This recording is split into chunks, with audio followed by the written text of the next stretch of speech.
AITA for reporting my coworker for stealing even though he has a family to support. I never expected to be the kind of person who would get someone fired.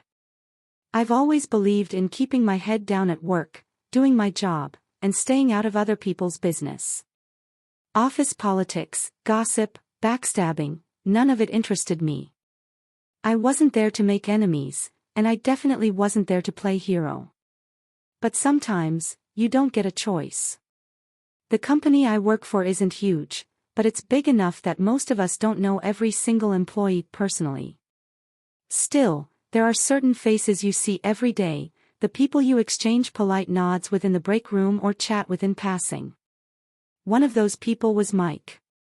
Mike had been with the company longer than me, almost a decade. He wasn't a bad guy. He was friendly, easygoing, the kind of person who could make small talk with anyone. Everyone liked him.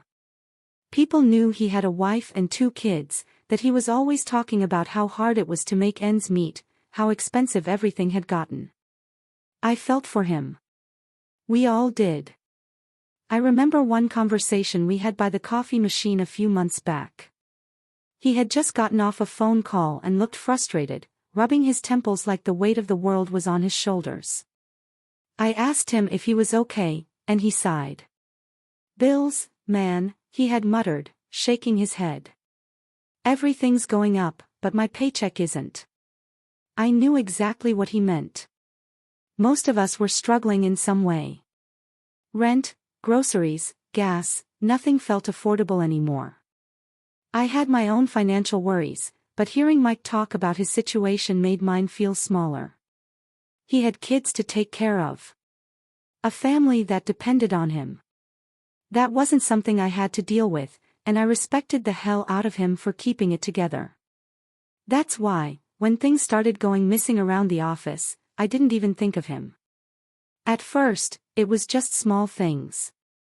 Office supplies, staplers, notebooks, even boxes of printer paper, disappearing without any record of them being checked out. No one really paid attention, and honestly, I didn't either. We had dozens of employees, and things get misplaced all the time. It wasn't until more expensive equipment started vanishing that people started raising eyebrows. USB drives, hard drives, even company-issued monitors, stuff that wasn't easy to just misplace. Management sent out an email about it. Nothing aggressive, just a general reminder about company property and keeping track of shared equipment. People joked about it in the break room, tossing around theories about who was the office thief. No one took it seriously. But then, one night, I saw him. I had stayed late to finish up a project, long after most people had gone home. The office was quiet, empty except for the soft hum of the air conditioning and the distant sound of someone typing on a keyboard. I had just packed up my things when I noticed movement near the supply closet. It was Mike. I almost called out to him, but something made me stop. He wasn't just grabbing something quickly and leaving, he was stuffing things into his bag. At first, I told myself I must have been misunderstanding the situation. Maybe he was taking home some extra supplies to work from home. Maybe he had gotten permission. But the way he moved, the way he kept glancing over his shoulder, the rushed way he zipped up his bag, it didn't feel right. I stood there, watching, my mind racing. Mike had always been a good guy. A hard worker. A father trying to provide for his family. But this wasn't a mistake. And suddenly, I was faced with a choice I never wanted to make. I didn't sleep that night. I lay in bed staring at the ceiling, my mind looping through the scene over and over, searching for a different version of events, a different explanation that might make this easier. But no matter how many ways I tried to spin it, the facts remained the same. Mike was stealing. And I was the only one who knew. I kept thinking about what reporting him would mean. It wasn't just about work, it was about ruining someone's life. Mike wasn't some faceless corporate thief skimming off the top of a billion-dollar company. He was a real person, someone with responsibilities, with people depending on him. If I said something, he would lose his job. And what would happen then? I imagined his wife, his kids, sitting at their kitchen table, trying to figure out how they were going to afford groceries, rent, or even just gas to get to school and work. I imagined his kids asking, "Why isn't Daddy going to work anymore?" And how was he supposed to explain that? Because of me. Because I decided to be the good, law-abiding employee. The thought made me feel sick. I had always believed in playing by the rules, in doing the right thing, but for the first time in my life, the right thing didn't feel so clear. There was no obvious good and bad here, just choices with consequences, and I had to figure out which ones I was willing to live with. I told myself that maybe I could just keep quiet. It wasn't like he was hurting anyone, right? He wasn't stealing from people, he was stealing from a corporation, a company that made millions in profit every year. What was a few missing office supplies compared to that? But that excuse didn't sit well with me either. Because what if someone else got blamed? The company was already aware that things were going missing.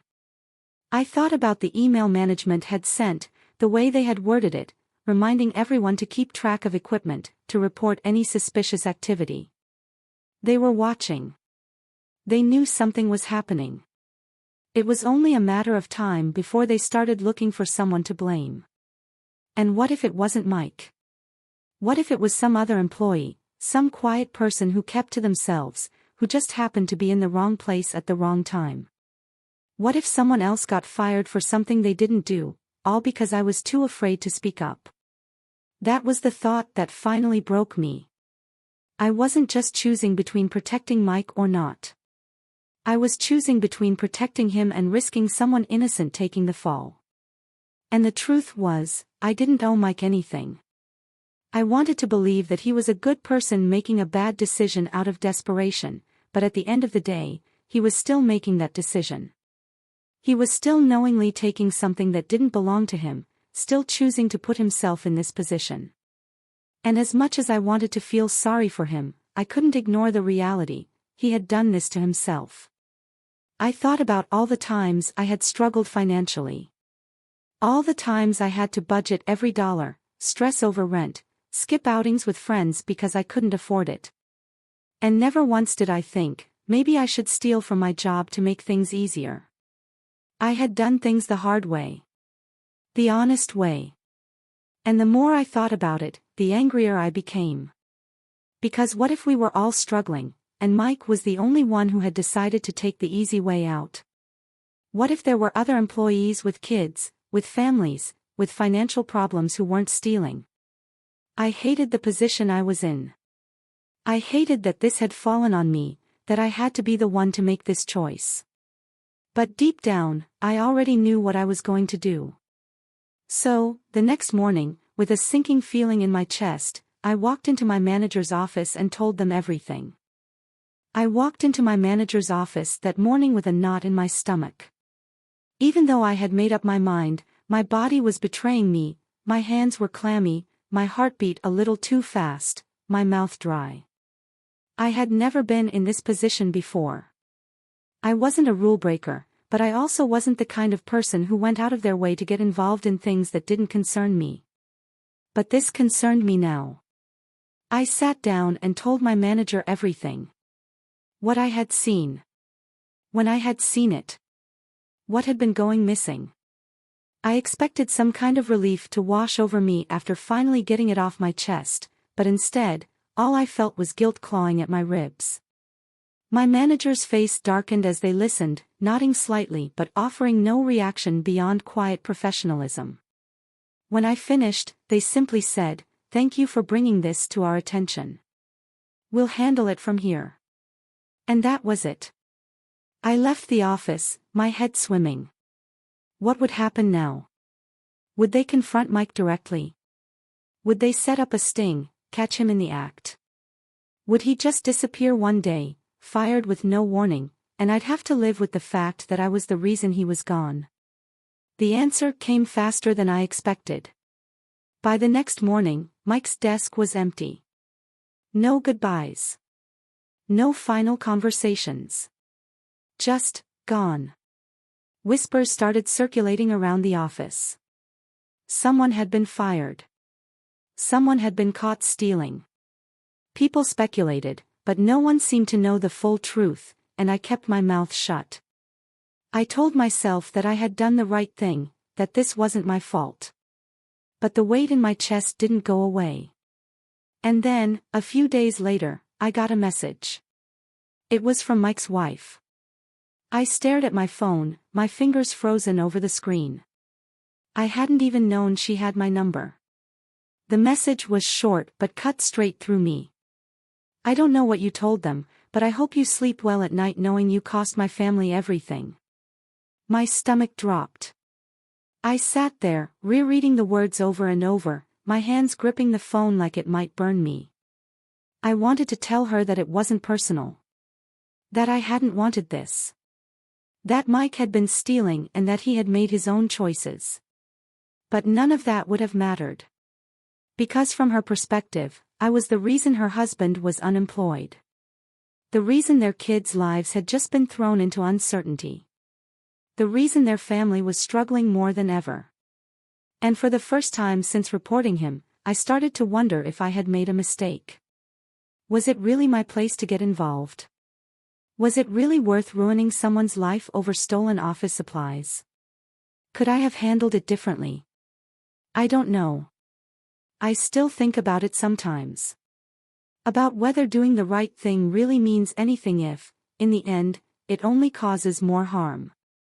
All I know is that it doesn't feel like I won anything.